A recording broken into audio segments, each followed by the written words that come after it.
अस्सलाम वालेकुम दोस्तों, मैं हूं आपका मेज़बान सफ़ील और आप देख रहे हैं उड़ान न्यूज़।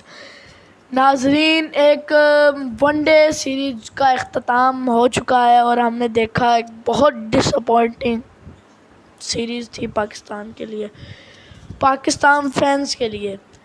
नाजरीन, मैं अब आप लोगों को क्या बोलूं, इतनी बुरी परफॉर्मेंस, पूरी टीम 140 पे आउट, कैसे? और वो भी इतनी कमज़ोर टीम के ख़िलाफ़ 240 का रन नहीं चेस कर सकती ये टीम, इतनी कमज़ोर टीम के ख़िलाफ़।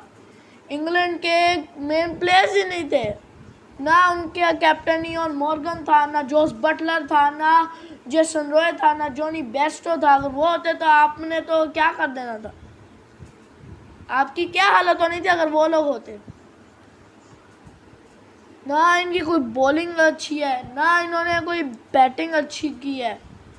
बैटिंग तो खैर आखिरी वनडे में इन्होंने 3 मार लिया अच्छी बैटिंग करके, उसका भी कोई फ़ायदा नहीं। इन्होंने फील्डिंग इतनी गंदी की है, बॉलिंग इतनी गंदी की है, मैं हैरान हूँ। एक भी कैच इन्होंने पकड़ा नहीं इनके फील्डरों ने। जहाँ मैं देखी जाऊँ हर कैच छूटी जा रहा। यार ये क्या है? मैं आपसे गुजारिश करता हूँ पीसीबी से कि मिसबा और वक़ार की छुट्टी कराएं।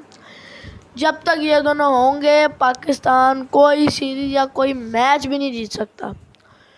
तो पीसीबी से गुजारिश है कि अगर आपने अपनी पाकिस्तान क्रिकेट को ठीक करना है तो इन दोनों को यहाँ से हटाना पड़ेगा। बहुत इन्होंने हमें डिसअपॉइंट किया है पाकिस्तान टीम ने। आप देखें, इंग्लैंड के कोई प्लेयर नहीं था, 7 इनके मेन प्लेयर्स कोविड-19 से गुजर गए, तो इन्होंने इतनी जल्दी स्क्वाड अनाउंस किया और प्लेयर्स लेके आए।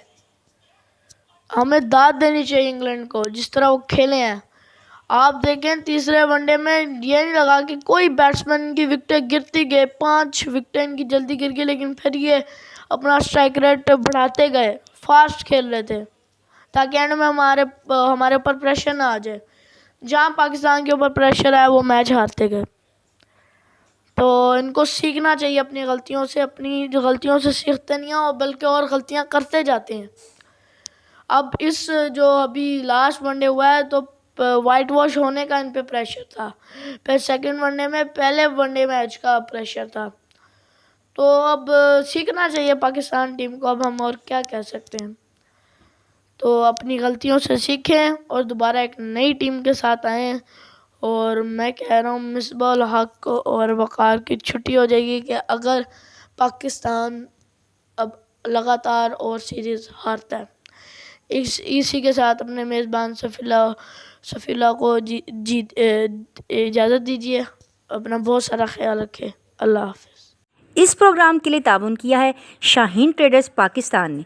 बेरी का 100% खालिश और कुदरती शहद दस्तयाब है। इसके अलावा असील मुर्गों, देसी मुर्गों, बटेर, टर्किश मुर्गियों, खरगोश और सफ़ेद चकोर का आला क्वालिटी का गोश्त और फिटनेस टॉनिक भी दस्तयाब है। अपने नन्हे मुन्ने बच्चों को बाजार की गोलियों टॉफ़ियों के बजाय खालिश शहद खाने की आदत अभी डालें। इससे इनकी सेहत भी अच्छी होगी और जिसमें क़ुव्वत मुदाफ़त भी ज़्यादा होगी और वो कम बीमार होंगे। आजमाइश शर्त है। मंजानिब अबू खालिद जांबाज, chief executive Shaheen traders Pakistan. Mobile number 032347878770। देखते रहिए उड़ान न्यूज़।